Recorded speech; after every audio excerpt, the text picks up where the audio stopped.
Hello दोस्तों, नमस्कार। तो आज हम बौद्ध धर्म के बारे में पढ़ेंगे, जो स्पेशल क्लास है बौद्ध धर्म के लिए।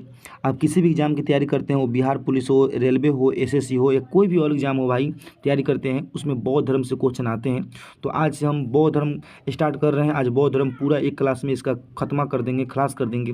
फिर कल जैन धर्म पढ़ेंगे, अगले क्लास में सिंधु सभ्यता पढ़ेंगे। ऐसे ही टॉपिक बाई टॉपिक जो इंपॉर्टेंट क्वेश्चन होते हैं और इंपॉर्टेंट टॉपिक होते हैं, उसको धीरे धीरे हम लोग कंप्लीट कर लेंगे। इसलिए आप लोग मेरे चैनल से जुड़े रहें और मेरे चैनल को सब्सक्राइब करें, ताकि मेरा हौसला ही बढ़े और फिर ऐसे ही बेहतरीन से बेहतरीन टॉपिक आपके सामने लाएं, जिससे आपका एग्ज़ाम क्लियर हो जाए। ठीक है दोस्तों। और बौद्ध धर्म से सारे एग्जाम में क्वेश्चन आते हैं, इसलिए बौद्ध धर्म को हम अच्छा से पढ़ लेते हैं। ठीक है ना, एक ही क्लास में काफ़ी कम टाइम में पढ़ लेंगे और आपका टेस्ट भी हो जाएगा भाई कि आपका कितना क्वेश्चन सही हो रहा है। ठीक है दोस्त। तो आज चलते हैं, आज का क्लास से स्टार्ट करते हैं। ठीक है, आज का क्लास से स्टार्ट करते हैं। जो पहला क्वेश्चन है, पहला क्वेश्चन कह रहा है कि गौतम बुद्ध है, महात्मा बुद्ध इनका जन्म कहाँ हुआ था। तो महात्मा बुद्ध का जन्म कहाँ हुआ था भाई? लुम्बिनी में हुआ था। कहाँ हुआ था? लुम्बिनी में। लुम्बिनी नेपाल में हुआ था। 563 ईसा पूर्व में, 563 ईसा पूर्व में हुआ था। ठीक है, तो पता हो गया कि महात्मा बुद्ध का जन्म कब हुआ था। तो 563 ईसा पूर्व में, लुम्बिनी नेपाल में। अगला क्वेश्चन चलते हैं। अगला क्वेश्चन कर रहा है कि महात्मा बुद्ध का जन्म कब हुआ था। कब? तो अभी याद किए थे भाई कि इनका जन्म कब हुआ था? 563 ईसा पूर्व में। 563 ईसा पूर्व में हुआ था जन्म। ठीक है ना, कहाँ हुआ था भाई? तो लुम्बिनी नेपाल में हुआ था। ठीक है, अगला क्वेश्चन चलते हैं। अगला क्वेश्चन कह रहा है कि महात्मा बुद्ध का बचपन का नाम क्या था। तब महात्मा बुद्ध के बचपन का नाम क्या था भाई? सिद्धार्थ। आपको पता है कि क्या था भाई? सिद्धार्थ। याद हो गया। जो महात्मा बुद्ध थे, उनके बचपन का नाम क्या था? सिद्धार्थ था। उनके पापा जी इनको सिद्धार्थ कहकर बुलाते थे। तो बचपन में क्या था भाई? सिद्धार्थ। अब अगला क्वेश्चन कर रहा है भाई कि महात्मा बुद्ध के पिता का नाम क्या था। जो महात्मा बुद्ध है, इनके पिता का नाम क्या था। तो महात्मा बुद्ध के पिता का नाम क्या था भाई? सुदोधन था। सुदोधन। ये पता है, इस शाक के कुल के मुखिया थे। शाक के कुल के क्या थे भाई? मुखिया थे। शाक के कुल के मुखिया थे। जो सुदोधन थे, महात्मा बुद्ध के पिता थे और किसके थे? जैसे शाक के कुल के मुखिया थे। शाक के कुल के क्या थे भाई? मुखिया थे। अगला क्वेश्चन चलते हैं। अगला क्वेश्चन कर रहा है कि महात्मा बुद्ध के माता का नाम क्या था। महात्मा बुद्ध के माता का नाम क्या था। तो जो महात्मा बुद्ध के माता का नाम क्या था? तो महामाया था। महामाया या महादेवी था, है ना। और जो प्रजापति गौतमी थी, ये इनकी क्या थी? सौतेली माँ थी। जो सौतेली माँ थी कौन थी? प्रजापति कौन थी? गौतमी सौतेली माँ थी, जिन्होंने इनका क्या होता? पालन पोषण किया था। तो आपको याद रहेगा कि महात्मा बुद्ध का जो माता का नाम, जन्म देने वाली माँ का नाम महामाया था, जिसे माया देवी कहा जाता है, और पालन करने वाली माता का नाम क्या था? गौतमी। क्या था? गौतमी था। अब कह रहे क्वेश्चन, अगला क्वेश्चन कि महात्मा बुद्ध को ज्ञान कहाँ प्राप्त हुआ था। मतलब महात्मा बुद्ध को ज्ञान की प्राप्ति किस स्थान पे हुआ था। तो महात्मा बुद्ध को ज्ञान की प्राप्ति बोध गया में हुआ था भाई, है ना। बोध गया में हुआ था 35 वर्ष के उम्र में 6 साल तपस्या किए थे। 6 साल तपस्या किए थे और 6 साल तपस्या करने के बाद 35 वर्ष की उम्र में बिहार के गया जिला के बोध गया में क्या मिला? इनको ज्ञान की प्राप्ति। और वहाँ पे किस नदी किनारे? तो निरंजना नदी या फल्गु नदी के किनारे। आपको पता हो गया कि महात्मा बुद्ध को ज्ञान कहाँ मिलता है? बोध गया में, एक पीपल के वृक्ष के नीचे। ठीक है ना। किस नदी के किनारे? निरंजना नदी के किनारे। किस उम्र में? 35 वर्ष की उम्र में। कितने वर्ष तपस्या करने के बाद? तो 6 वर्ष तपस्या करने के बाद इनको ज्ञान की प्राप्ति मिलता है। अगला क्वेश्चन चलते हैं। अगला क्वेश्चन कह रहा है कि महात्मा बुद्ध ने अपना पहला उपदेश कहाँ दिया था। तो महात्मा बुद्ध अपना पहला उपदेश कहाँ दिया था भाई? कहाँ दिए थे? तो यूपी के सारनाथ में। कहा थे? सारनाथ में। ठीक है ना, सारनाथ में क्वेश्चन आएगा कि महात्मा बुद्ध ने अपना पहला उपदेश कहाँ दिया था। तो यूपी के सारनाथ में। ठीक है ना, सारनाथ में। अगला क्वेश्चन चलते हैं। अगला क्वेश्चन कर रहा है कि महात्मा बुद्ध के पहले उपदेश को क्या कहा गया। मतलब जब सबसे पहली बार जब सारनाथ में उपदेश अपना दिए, इसको क्या कहा गया? इसको कहा गया धर्म चक्र प्रवर्तन। मतलब ये क्वेश्चन आता है हमारे एग्जाम में, सब पूछे हुए क्वेश्चन है कि महात्मा बुद्ध के पहले उपदेश को क्या कहा गया। तो क्या कहा गया भाई? धर्म चक्र प्रवर्तन कहा गया। अगला क्वेश्चन चलते हैं। अगला क्वेश्चन कर रहा है कि महात्मा बुद्ध का महापरिनिर्वाण कहाँ हुआ था। महापरिनिर्वाण मतलब इनकी मृत्यु कहाँ हुई थी भाई? तो मृत्यु हुई थी कहाँ हुई थी? कुशीनगर में। मल्लों के राज दरबार में हुआ था। मल्ल राजाओं के दरबार में हुआ था। कुशीनगर में हुआ था, कुशीनगर में हुआ था। तो महात्मा बुद्ध की मृत्यु या महापरिनिर्वाण कहाँ होता है? कुशीनगर में होता है। और किसके दरबार में? तब मल्लों के दरबार में, मल्लों के दरबार, मल्ल राजा थे उन्हीं के दरबार में। अब कह रहा है कि महात्मा बुद्ध के उपदेश किस भाषा में थे? जितने भी उपदेश थे, उपदेश की भाषा क्या थी? भाषा, तो भाषा क्या थी? पाली थी। मतलब जन साधारण की जो इनकी भाषा थी, जो अपना भाषा देते थे, लेक्चर करते थे, वो सब के सब पाली भाषा में ये अपना भाषण देते थे। देखिए दोस्त, ये काफ़ी अच्छा सीरीज है, ठीक है ना। आपको देखने को मिलेगा काफ़ी हेवी से हेवी क्वेश्चन, बेहतरीन से बेहतरीन क्वेश्चन जो एग्जाम में पूछे गए हैं, ठीक है ना। 50 क्वेश्चन में एक पूरा बौद्ध धर्म खत्म किए हैं। इसलिए आप लोग मतलब लास्ट तक बने रहिएगा और फिर कमेंट भी कीजिएगा कि ये सेशन कैसा है, ठीक है। अगला क्वेश्चन कर रहा है भाई कि बौद्ध धर्म के संस्थापक कौन है? बौद्ध धर्म के संस्थापक कौन है? तो पता है आपको पहले से कि महात्मा बुद्ध इसका क्या थे भाई? स्थापना किए थे। इसीलिए क्या है? महात्मा बुद्ध या गौतम बुद्ध क्या है? इसके संस्थापक है, ठीक है, संस्थापक है बौद्ध धर्म के। आगे कह रहा है क्वेश्चन, आगे कह रहा है कि बुद्ध का विवाह किससे हुआ था? मतलब महात्मा बुद्ध के पत्नी का नाम क्या था, या विवाह किससे हुआ था? तो किससे हुआ था? एक यशोधरा नाम की लड़की थी, उसी से क्या हुआ था? इनका शादी हुआ था यशोधरा से। किससे? यशोधरा से। महामाया जन्म करते हैं। महामाया क्या थी? इनकी माँ का नाम था, माँ का नाम था, है ना। और ये क्या थी भाई? ये सौतेली माँ थी या मौसी थी? सौतेली माँ या क्या थी? सौतेली माँ थी या क्या थी भाई? मौसी थी। सौतेली माँ या मौसी थी जो इनका पालन पोषण करी थी, ठीक है। तो इनकी पत्नी का नाम क्या था भाई? यशोधरा। क्या था? यशोधरा। तो ऑप्शन ए इसका आंसर होगा। अगला क्वेश्चन कर रहा है, अगला क्वेश्चन कर रहा है कि महात्मा बुद्ध के पुत्र का नाम क्या था? मतलब उनके बेटे का नाम क्या था? बेटे का नाम क्या था? राहुल। इनका एक लड़का था, महात्मा बुद्ध या गौतम बुद्ध एक लड़का था जिसका नाम क्या था? राहुल। क्या था भाई? राहुल था, राहुल। आगे क्वेश्चन चलते हैं। अगला क्वेश्चन में क्या करता है? अगला क्वेश्चन में कह रहा है, अगला भाई कि महात्मा बुद्ध ने गृह त्याग कब किया था? मतलब गृह त्याग किस वर्ष की उम्र में किया था भाई? तो 29 वर्ष की उम्र में बतेबे किए थे भाई कि 6 वर्ष तपस्या किए तब इन्हें ज्ञान मिला। कितना वर्ष की उम्र में? 35 वर्ष की उम्र में। निरंजना नदी या फल्गु नदी के किनारे, निरंजना या फल्गु नदी के किनारे, ठीक है ना। अच्छा, क्वेश्चन आएगा भाई कि पीपल के जिस वृक्ष के नीचे भाई इनको ज्ञान मिला था, इस पीपल के वृक्ष को किसने कटवा कर फल्गु या निरंजना नदी में फेंकवा दिया था? तो शशांक ने। किसने भाई? शशांक नाम का एक राजा था भाई, शशांक, जो इनसे जलता था। उसने पीपल के वृक्ष को कटवा कर कहाँ फेंकवा दिया भाई?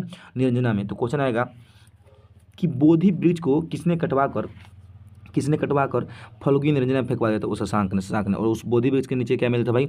इनको ज्ञान की प्राप्ति हुआ था। आगे कह रहा है ज्ञान के प्राप्ति के समय बुद्ध की आयु क्या थी? तो 35 वर्ष। तो अभी चर्चा की थी 35 वर्ष थी। क्या थी? 35 वर्ष।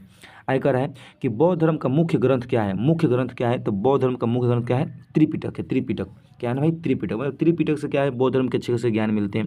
देखिए इसमें 3 आता है, 3 पिटक होते हैं। विनय पिटक होते हैं, है ना। एक सूत्र होते हैं, सूत्र पिटक।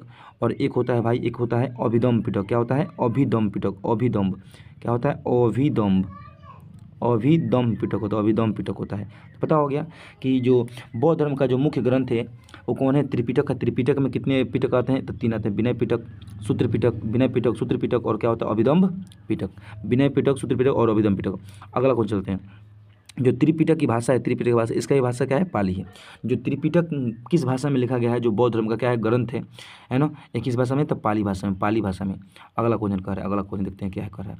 बौद्ध धर्म में संघ का अर्थ क्या है? जो बौद्ध धर्म में संघ का अर्थ क्या है? तो मंदिर तो होगा नहीं, ग्रंथ तो होगा नहीं, पूजा तो होगा नहीं, होगा क्या भाई? होगा क्या? तो भिक्षुओं का समूह। मतलब संघ क्या होता है? जिसमें समूह हो भाई। तो जो भिक्षुक थे, भिक्षु समूह को बौद्ध धर्म में क्या बोला गया? संघ। का बोला गया भाई? संघ बोला गया। अगला क्वेश्चन देखते हैं। कह रहा है कि महात्मा बुद्ध के प्रमुख शिष्य कौन थे? तो इनके प्रमुख शिष्य का नाम था आनंद। का नाम था आनंद। महात्मा बुद्ध के जो प्रमुख शिष्य थे इनका नाम था आनंद था। राहुल तो इनका लड़का था। लड़का था। ये सब क्या थे? इनके बौद्ध धर्म मानने वाले, क्या थे? मानने वाले थे, ठीक है ना, अशोक। अब कह रहा है कि आनंद क्या था? इनका प्रमुख शिष्य था। पता हो गया, प्रमुख शिष्य का नाम क्या था? आनंद। का नाम था आनंद था। अगला क्वेश्चन कर रहा है भाई कि बौद्ध धर्म का प्रतीक क्या है? तो प्रतीक क्या है? धर्म चक्र है। मतलब ये धर्म के मार्ग पे चलने वाला है। एक कमल तो उन्हें क्या है? जन्म का प्रतीक है भाई, तो कमल वाला हटाइए, ठीक है ना। लेकिन बौद्ध धर्म का प्रतीक पूछा है तो धर्म चक्र बोलेंगे। मतलब ये धर्म चक्र इनका क्या है भाई? प्रतीक है। अब कह रहे क्वेश्चन यहाँ पे कि 4 आर्य सत्य किस संबंधी थे?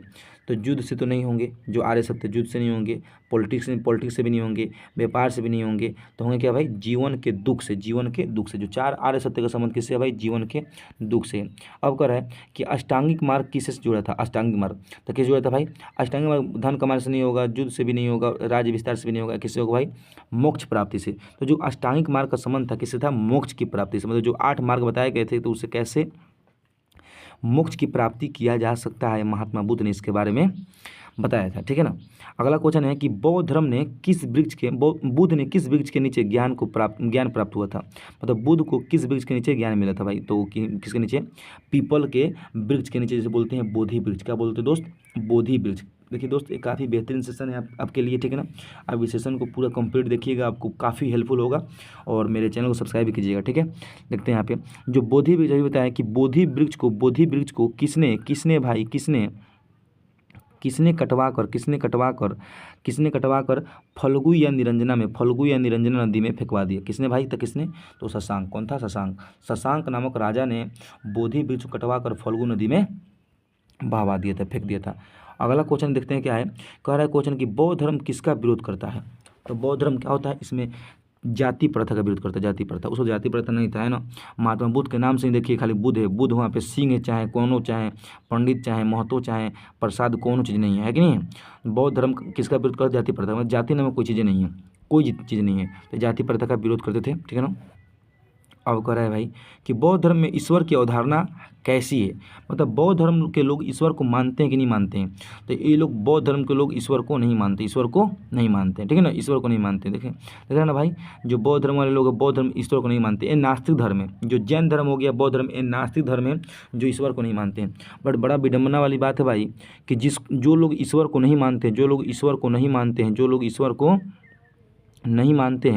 नहीं मानते हैं, पता है, जो लोग ईश्वर को नहीं मानते उन्हीं को विष्णु का 9वां अवतार कहा जाता है। पता ना कैसे भाई, ये इतिहास है, समझ में नहीं आता है कि विष्णु के 9वें अवतार भगवान बुद्ध को कहा जाता है, और भगवान बुद्ध खुद कहते हैं कि दुनिया में भगवान नहीं है, और वो धर्म भगवान को मानता भी नहीं है। खैर देखते हैं, आगे चलते हैं। हम लोग को पढ़ने से मतलब है, ठीक है भाई, याद करने से मतलब है। कह रहा है कि बौद्ध धर्म में अहिंसा का महत्व क्या है, मतलब कैसा है। तो बौद्ध धर्म जो था अहिंसा के मार्ग पे ही चलता था, इसलिए उसमें क्या था, अहिंसा का महत्व सबसे अधिक था। सबसे क्या था, अधिक था। ऑप्शन सी होगा। 26 नंबर का सवाल क्या होगा, आंसर ऑप्शन सी होगा। अगला क्वेश्चन कर रहा है कि महात्मा बुद्ध का जन्म किस वंश में हुआ था, किस वंश में। तो महात्मा बुद्ध का जन्म शाक्य वंश में। बताए थे कि इनके पिता सुदोधन थे, है ना। वो किस वंश के मुखिया थे, किस वंश के, तो शाक्य वंश या शाक्य कुल के मुखिया थे। इसलिए महात्मा बुद्ध का जो जन्म हुआ था वो शाक्य वंश में हुआ था। महात्मा बुद्ध का बचपन कहाँ पे था, बचपन भाई जहाँ पे जन्म हुआ होगा, हाँ, तो कपिल वस्तु लुम्बिनी नेपाल में जन्म हुआ था भाई, और वहीं पे क्या होता है, इनका बचपन बीता था। आगे कह रहा है कि प्रमुख बौद्ध संगति कहाँ हुई थी, जो प्रथम बौद्ध संगति कहाँ हुई थी। तो जो पहली बौद्ध संगति थी वो कहाँ हुई थी भाई, कहाँ हुई थी, अपना राजगीर में जो पहला बौद्ध संगति हुआ था वो कहाँ हुआ था भाई, राजगीर में। और उस वक्त राजा कौन था, अजात शत्रु। तो क्वेश्चन आएगा कि पहली बौद्ध संगति का यदि समय राजा कौन था भाई, राजा कौन था, अजात शत्रु। और हुआ कहाँ था भाई, तो कहाँ हुआ था, राजगीर में। अब कह रहा है कि द्वितीय बौद्ध संगति कब हुआ था, अब देखिए भाई यहाँ पे एक और चर्चा करते हैं। जो पहला बौद्ध संगति हुआ था ये कब हुआ था, तो 483 ईसा पूर्व में, 483 ईसा पूर्व में। ठीक है ना, याद हो गया। अब आगे चलते हैं। अगला क्वेश्चन कर रहा है कि द्वितीय बौद्ध संगति कहाँ हुई, कहाँ हुई थी। तो द्वितीय बौद्ध संगति कहाँ हुई थी, वैशाली में। कहाँ, वैशाली में। इस वक्त कौन राजा था भाई, काला अशोक था। ठीक है ना, काला अशोक था। कोई पूछेगा कि द्वितीय बौद्ध संगति समय जो क्या था, राजा कौन था, काला अशोक था। और हुआ कहाँ था भाई, वैशाली में हुआ था। और ये कब हुआ था भाई, जस्ट उसके 100 साल बाद, तो 383 ईसा पूर्व में, मतलब पता हो गया। पहला हुआ था 483 ईसा पूर्व में, और दूसरा कब हुआ था, 383। वो 483 या 383, पहला था अजात शत्रु और दूसरा था काला अशोक। अब कह रहा है कि तृतीय बौद्ध संगति किस समय कहाँ हुआ था भाई, तो तृतीय होता है अपना पाटलिपुत्र में, है ना। इसके समय राजा कौन होता है, अशोक का होता है, अशोक। और अशोक के समय होता है 255 ईसा पूर्व में होता है, याद रहेगा कि जो तृतीय बौद्ध संगति है कब होता है, 255 ईसा पूर्व में होता है। पाटलिपुत्र में होता है, पाटलिपुत्र में होता है और अशोक के समय होता है। अच्छा, पाटलिपुत्र का जो स्थापना किसने किया था भाई, किसने किया था पता है, किसने किया था? उदयन। कौन था? उदयन था, उदयन।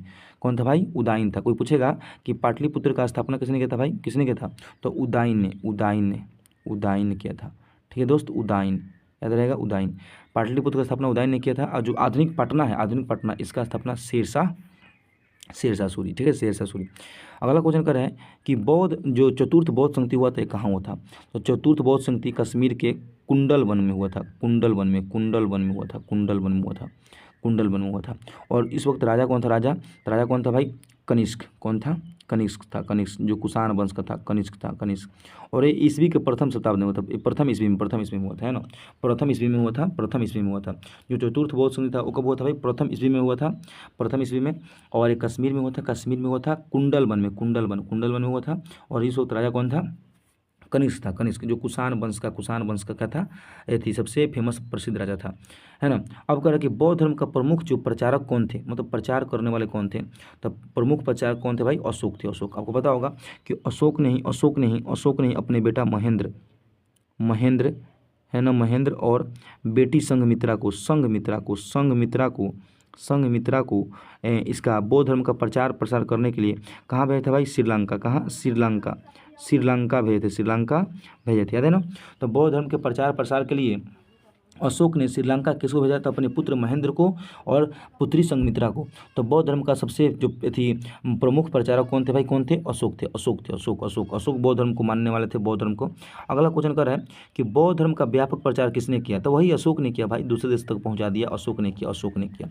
अगला क्वेश्चन कर रहा है भाई कि महायान संप्रदाय, महायान संप्रदाय का विकास किस काल में होता है? जो महायान संप्रदाय है इसका विकास किस काल में होता है? इसका विकास कुषाण काल में हो, कुषाण काल में, कुषाण। महायान जो संप्रदाय है ये बौद्ध धर्म का क्या है? हिस्सा है।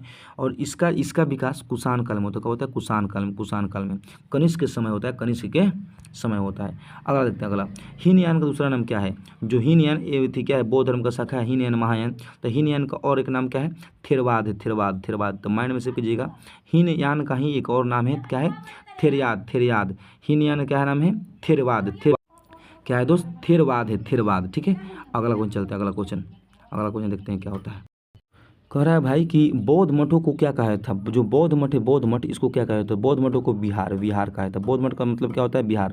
जो बौद्ध मठ का शाब्दिक अर्थ क्या होता है? बिहार। क्या होता है? बिहार होता है, बिहार होता है। पता हो गया कि बौद्ध मठ का शाब्दिक अर्थ क्या होता है? बिहार होता है। अगला क्वेश्चन चलते हैं, अगला क्वेश्चन कह रहे हैं कि बौद्ध स्तूप किसके लिए बनाए जाते हैं? तो पूजा के लिए बनाए जाते हैं, कि शिक्षा के लिए बनाए जाते हैं, कि अवशेष रखने के लिए, कि सभा के लिए? तो भाई क्या होगा? न सभा होगा, न शिक्षा होगा, न पूजा होगा, अवशेष रखने के लिए बौद्ध स्तूप बनाए जाते हैं, है ना। जो बौद्ध स्तूप बनाए थे किसके लिए? अवशेष रखने के लिए, अवशेष रखने के लिए। अगला क्वेश्चन कर, अगला क्वेश्चन कि बौद्ध धर्म में निर्वाण का मतलब क्या होता है? जन्म नहीं होता है, मृत्यु नहीं होता है, पुनर्जन्म नहीं होता है, क्या? दुखों का अंत। निर्वाण का मतलब क्या होता है? दीपक का बुझ जाना, दीपक का बुझ जाना, दीपक का बुझ जाना, दीपक का बुझ जाना, या क्या होता है? निर्वाण का मतलब क्या होता है दोस्त? दीपक का बुझ जाना, दीपक का बुझ जाना, दीपक का बुझ जाना। इसमें क्या होता है भाई? दुख का, इसका मतलब क्या होता है? दुख का, दुख का मतलब मर जाएंगे भाई तो सारा दुख का खत्म हो जाएगा। देखते हैं ना कितना टेंशन है, हम लोग नौकरी तैयारी कर रहे हैं भाई, रिजल्ट नहीं होता तो काफ़ी टेंशन रहता है। सारे के सारे दुख एक दिन खत्म हो जाएंगे, जिस दिन हम लोग क्या होगा? मृत्यु हो जाएगा भाई। तो टेंशन लेना, मृत्यु सत्य है भाई, एक दिन मृत्यु होगा। जिस दिन मृत्यु होगा सारे के सारे दुख खत्म हो जाएंगे, इसलिए हटाइए, सोचिए उसको, दुख के बारे में मत सोचिए, मेहनत करते रहिए, आपका होगा।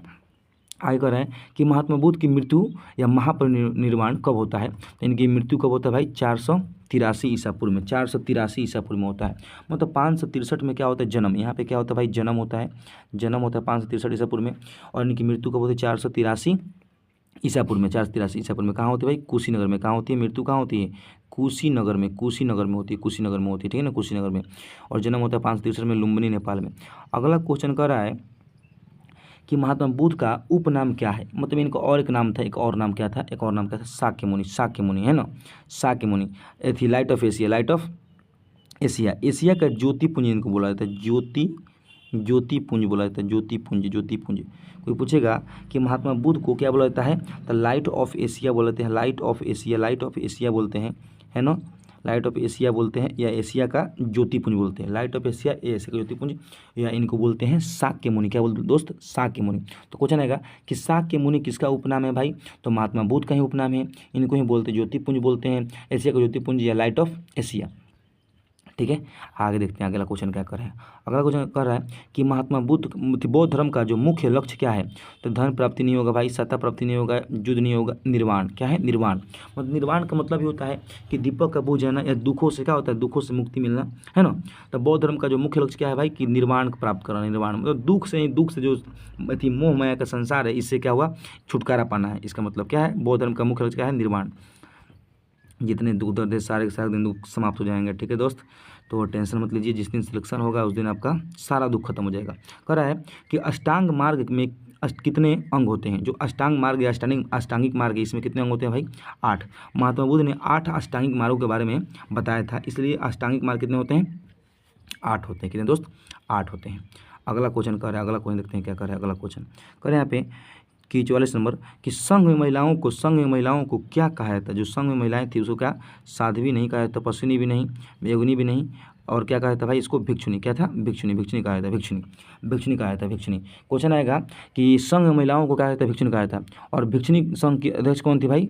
चंदना थी। कौन थी? चंदना थी। जो महात्मा बुद्ध का जो भिक्षुनी संघ था उसकी हेड कौन थी? चंदना थी। और जो भी संघ बनाए थे उसमें शामिल होने के लिए जो कम से कम उम्र कितना होना चाहिए था? 15 वर्ष। मतलब 15 वर्ष के उम्र के लोग उसमें क्या शामिल, महात्मा बुद्ध के संघ में शामिल हो सकते थे। और जो थी इनके महिलाओं का जो संघ था, उसकी हेड कौन थी? चंदना थी। और संघ का नाम क्या था? भिक्षुनी। क्या था? भिक्षुनी था। हो गया दोस्त। आगे कह रहा है कि महात्मा बुद्ध का जन्मोत्सव किस नाम से मनाया? तो देखिए, ये बौद्ध धर्म में काफ़ी फेमस मतलब त्यौहार है, जिनको हम बोलते हैं बुद्ध पूर्णिमा। बुद्ध का जन्म जो होता है, जन्म उत्सव बुद्ध पूर्णिमा को मनाया जाता है, क्योंकि ये थी बौद्ध धर्म के अनुसार इनको जन्म भी थी बुद्ध पूर्णिमा के दिन हुआ था। मृत्यु भी क्या होता है? मृत्यु भी उस पूर्णिमा के दिन हुआ था, है ना। और फिर इनको ज्ञान भी क्या मिला था? पूर्णिमा के दिन ही मिला था। इसलिए बुद्ध पूर्णिमा के नाम से इनका जो क्या है? इनका त्यौहार मनाया जाता है। जन्म, मृत्यु और ज्ञान सब एक ही दिन मिला, इसीलिए इनको कहा जाता है। ये थी इनका जो त्यौहार है, बुद्ध पूर्णिमा का त्यौहार है, जो सबसे क्या है? इनका पवित्र त्यौहार है। कह रहे आगे कि महात्मा बुद्ध का जो प्रमुख चिन्ह क्या है? तो प्रमुख चिन्ह क्या है? पद चिन्ह। जो बौद्ध धर्म महात्मा बुद्ध के जो प्रमुख चिन्ह है कौन है? पद चिन्ह है। अगला क्वेश्चन कह रहा है 47 नंबर कि बौद्ध शिक्षा का प्रमुख केंद्र क्या था? जो बौद्ध शिक्षा है इसका प्रमुख केंद्र क्या था? तो प्रमुख केंद्र क्या था भाई? बौद्ध धर्म का नालंदा। कौन था? नालंदा के बारे में जानबे करते अपने बिहार के थी, नालंदा जिले में पड़ता है ना। नालंदा क्या है? यूनिवर्सिटी, जो बौद्ध धर्म के लिए, बौद्ध शिक्षा के लिए प्रमुख केंद्र था। और इसको बनाने वाले कौन थे? नालंदा को बनाने वाले कौन थे?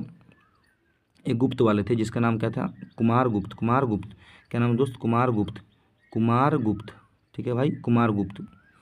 तो इसको क्वेश्चन आएगा भाई, क्वेश्चन आएगा दोस्त कि नालंदा विश्वविद्यालय के बनाने वाले कौन थे? तो कुमारगुप्त थे। अच्छा, नालंदा विश्वविद्यालय को ध्वस्त किसने करा? तो एक चोर था, जिस चोर का नाम था क्या था? बख्तियार खिलजी। चोरे मानेंगे इसको यार, इसको चोरे मानेंगे, बहुत गलत किया भाई। 1193 में क्या किया? विक्रमशिला को और नालंदा को दोनों को ध्वस्त करवा दिया। ठीक है ना, 1193 में। ठीक है दोस्त, तो फिर ये पता हो गया आपको, नालंदा को बनाने वाले कौन थे? कुमारगुप्त थे। और विक्रमशिला को बनाने वाले कौन थे भाई? धर्मपाल। तो भी क्वेश्चन आएगा कि अपना ये भागलपुर में पड़ता विक्रमशिला, इसको बनाने वाले कौन थे? धर्मपाल थे। अदरवाइज जो बौद्ध धर्म का जो प्रमुख केंद्र कौन था भाई? नालंदा था। इसका ऑप्शन क्या होगा? ऑप्शन बी होगा। अगला क्वेश्चन कि बौद्ध धर्म का विस्तार किन देशों में हुआ? तो भारत में तो है, नेपाल में है, ये हुआ है ना, लेकिन विस्तार कहाँ हुआ भाई? तो विस्तार इसका ऑप्शन बी होगा। श्रीलंका में हुआ, चीन में हुआ, जापान में हुआ। और जापान में भी बौद्ध धर्म के लोग रहते हैं, चीन में भी रहते हैं, जापान में भी, चीन में भी और श्रीलंका में भी रहते हैं। भारत नेपाल तो इसका क्या है? इसका जड़े है। भारत नेपाल इसका क्या है? जड़े है, इसीलिए उसमें ऑप्शन इसका क्या होगा? बी होगा। ऑप्शन क्या होगा इसका? बी होगा। आगे कह रहा है कि महात्मा बुद्ध का पहला शिष्य कौन था? जो महात्मा बुद्ध का जो पहला शिष्य कौन था? तो पहला शिष्य कौन था? कोंडना था। महात्मा बुद्ध के जो पहला शिष्य का नाम क्या था भाई? कोंडना। ठीक है, बस और एक दो क्वेश्चन बचेंगे, ठीक है ना, उसको देख लेते हैं दोस्त। आगे कह रहा है कि बौद्ध धर्म का मूल सिद्धांत क्या है। जो महात्मा बुद्ध का जो बौद्ध धर्म है इसका मूल सिद्धांत क्या है, तो इसका मूल सिद्धांत क्या है, अहिंसा। मतलब जो बौद्ध धर्म चलता था ये अहिंसा के मार्ग पर चलता था। ठीक है दोस्त, इसका ऑप्शन क्या होगा, ऑप्शन ए होगा, ऑप्शन ए होगा। आगे क्वेश्चन कर रहा है भाई, आगे क्वेश्चन कर रहा है कि यदि आपको यह क्लास अच्छा लगा और ऐसा ही क्लास से रिवीजन करना चाहते हैं तो पहला ऑप्शन है कि सब्सक्राइब करें, दूसरा है कि लाइक करें, तीसरा है कमेंट करें, चौथा है शेयर करें। देखिए दोस्तों, आप लोग के लिए मेहनत हम कर रहे हैं, ठीक है ना दोस्त, मेहनत कर रहे हैं, तो इसलिए आप मेरे चैनल को जिसका नाम क्या है, कैरियर जीके स्मार्ट, इस कैरियर जीके स्मार्ट, इस चैनल को चारों ऑप्शन वाला मतलब सब्सक्राइब भी करना है, लाइक भी करना है, कमेंट भी करना है, शेयर भी करना है, ठीक है ना। और फिर मतलब मेरे को थोड़ा सपोर्ट करना है दोस्त, सपोर्ट करेंगे तो फिर ऐसे ही वीडियो लाएंगे, कंटेंट लाएंगे। कल हम जैन धर्म लाएंगे, ठीक है दोस्त, कल जैन धर्म लाएंगे, जैन धर्म आज ही बता देते हैं, कल का लाएंगे जैन धर्म का वीडियो लाएंगे, जिसमें जैन धर्म पूरा का पूरा एक वीडियो में क्या हो जाएगा उसका भी खलास कर देंगे। तो आप मेरे चैनल से जुड़े रहे, शेयर करें, कमेंट करें और सब्सक्राइब भी करें, ठीक है ना। आज के लिए बस इतना ही। ओके दोस्त, थैंक्स, नमस्कार।